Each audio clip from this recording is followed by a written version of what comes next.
Blacktail is developed by the Parasite and published by Focus Entertainment and is released on December 15, 2022 for PC, PlayStation, and Xbox. Become the guardian of the woods or the terror nightmares are made of. You play as Yaga, a 16-year-old girl accused of witchcraft and expelled from her medieval Slavic settlement. When the living memories of her past return as walking spirits, you are left with no other option than to hunt them down in hopes of unraveling your own mystery. First and foremost, this game is gorgeous. Absolutely beautiful game. Hats off to the artist. Although I'm not meaning from a fidelity aspect, what I mean is from an artistic aspect. The game does have great lighting. The maps are very detailed. There's a lot going on.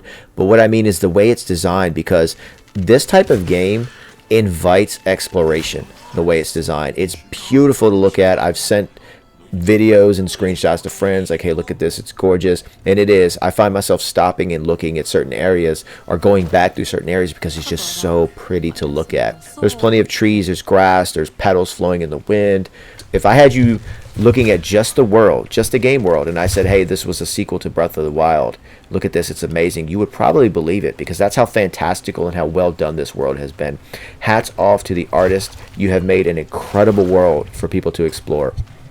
Gameplay itself is very solid. The archery combat is good. You have powers, the dash, the movement speed, everything feels really good. Normally when people have these exploration RPGs, they don't nail the movement and the gameplay. So they've also nailed these aspects very, very well. There's not a lot of depth there, but there is enough variety to mix things up, and you gain more abilities as you go, and you upgrade your skill tree. So that's there as well. It's just kind of the normal thing for open world RPGs to do that. One thing I do like about this game is, although you do have, hey, go here, do this, go here, do that, it doesn't feel as led by the hand as some games do, and it doesn't really feel like I'm chasing a quest marker most of the time, because it's so inviting to just go off and, you know, go see what's around this corner, go see what's around this rock, go do this. So I really enjoyed that aspect, that it felt a little freer than some other RPGs out there. Sure, there are bigger ones out there, there's bigger worlds out there exploring some games, but I greatly enjoyed exploring in this one. The storyline is pretty good. I really don't want to spoil too much about the story other than to say it's good. The audio as well is pretty good, except this, my biggest con of this game, and it's still frustrating me thinking about it. The voice acting in this game will take you completely out of the experience, and it's so frustrating. I just need to find the red oak. The red oak. If anything bad happens, Stop it! then forget the goddamn oak.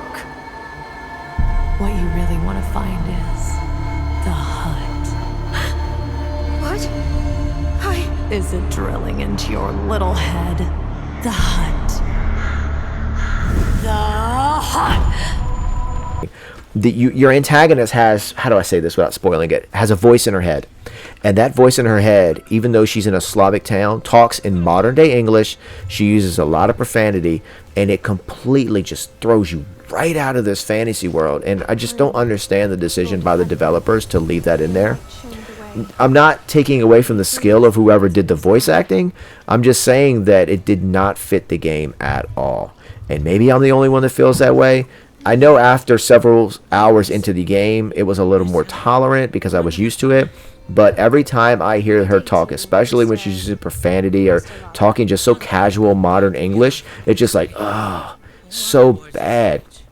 Anywho, other than that, I guess my other complaint would be that the game is too easy. But it is a casual, story-driven exploration experience, so that is kind of to be expected. But to have really good movement and really good combat gameplay, I was really hoping to have a little more of a challenge. I feel like a little more challenge, it would have really complemented that. So yeah, that would be my only complaint. On a scale of 1 to 10, I would say that if you are looking for a story-driven casual experience that looks pretty as freak, then yes, 8.5 out of 10, definitely. If you are a more hardcore RPG enthusiast or someone who does not play these sort of story-driven games a lot, I would say it's more of a 7. You won't get as much out of it as someone else who is a little more casual. So I hope you enjoyed this rapid review. If you found this helpful, please leave a like and subscribe. Help smaller channels out. Thank you so much, guys. Peace.